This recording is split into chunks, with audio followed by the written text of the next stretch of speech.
Rhebenezer, written by the Buried Truck and retold by Wingstriker 3801. One December morning, Nancy came to the sheds. She polished Rhebenezer's brass as the little engines were ready for work. "Oh, you must be excited," she remarked. "Your first Christmas home since being mended. It calls for a celebration."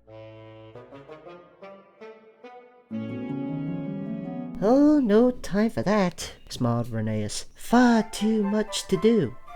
"Oh, surely," replied Nancy. "you must have some sort of party." "Well, surely not," chuckled Rhebenezer. "Railways do not stop for Christmas parties, my dear. We've managed just fine without them." "You've never had one?" cried Nancy.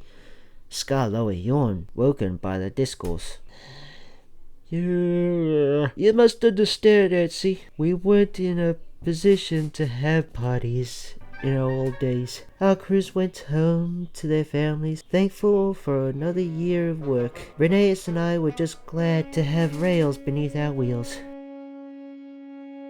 "Well, those days aren't these days," retorted Nancy, "and you shouldn't carry on like they are. Stop being a pair of old ladies and have some fun.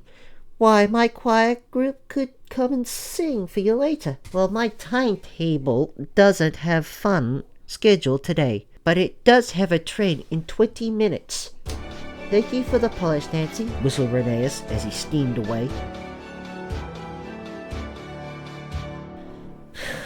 "Honestly, Scarloey, how do we get him to lighten up? You've had plenty of Christmas parties before." Well, not that he's been here for," chuckled the old engine. "Give him time. He'll come around." He didn't.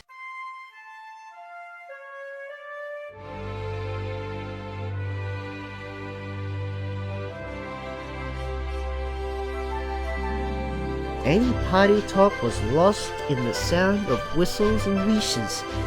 The other engines grew nervous.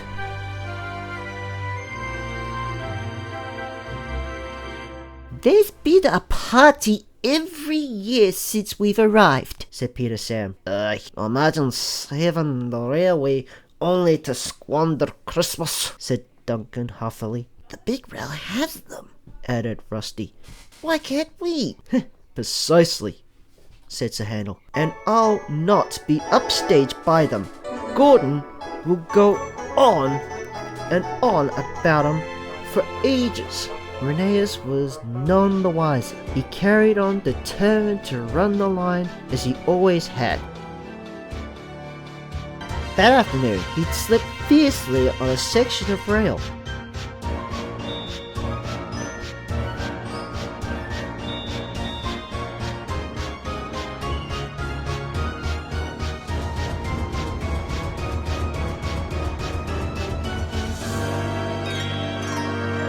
He got his grip just as he passed Rusty and the workman. "Hey, what do you think, Rhebenezer?" Rusty gazed at a small pine tree damaged by the winter winds. The workman had stood it up like a Christmas tree.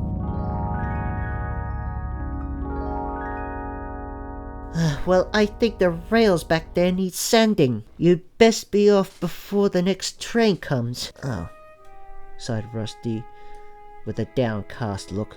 "I thought it was just the right size." At the top station, Nancy and the choir were practicing carols. Peter Sam decided to join in with his whistle. As he gave a punctual toot, there came a great screech. Everyone winced as Rhebenezer braked to a halt nearby. "Hey, what's happened?" he cried. "We just finished I Saw Three Ships," Peter Sam said. "All will unite us next, if you fancy whistling along." "No, I don't. I thought you were in trouble." "Oh, come on, Rhebenezer," giggled Nancy. "How can we sing at your Christmas party without practicing first?" "There will not be a Christmas party," he snapped. "I've already told you I don't want one. I'm far too busy, and so are you, Peter Sam. Now, if you'll excuse me, I have work to do." He steamed off down the line, leaving a flustered Nancy behind. The quarry is the perfect place for a crabby old engine like you, she shouted.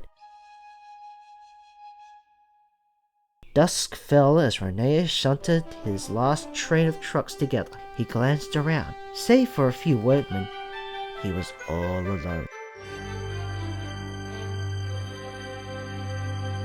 Oh, just like the workshops, he remembered the holidays that passed during his repairs. The shops were deserted, save for a few engines who were indifferent to him. He thought of how lonely he'd felt, how he wished Skarloey were there with him. Nancy's words echoed through his smokebox. Oh dear, he sighed. I have been a cross-patch.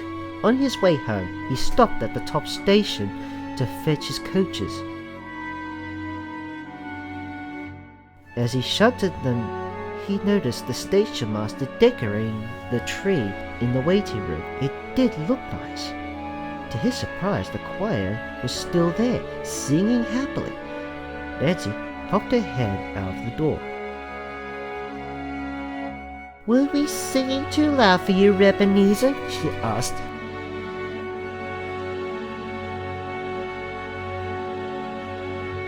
I am sorry, Nancy, he sighed. I'd grown so used to not celebrating Christmas.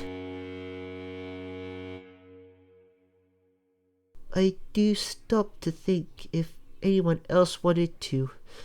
Your choir does sound wonderful. Well, we've missed our show. The car meant to pick us up got stuck in the snow. But I'm glad it made you change your mind and tune, she smiled. Suddenly, Rheneas had an idea. You still could put on a show, Nancy. At the sheds, a thin controller was hanging decorations. He glanced at the solemn faces around him. What's gotten into you, engines?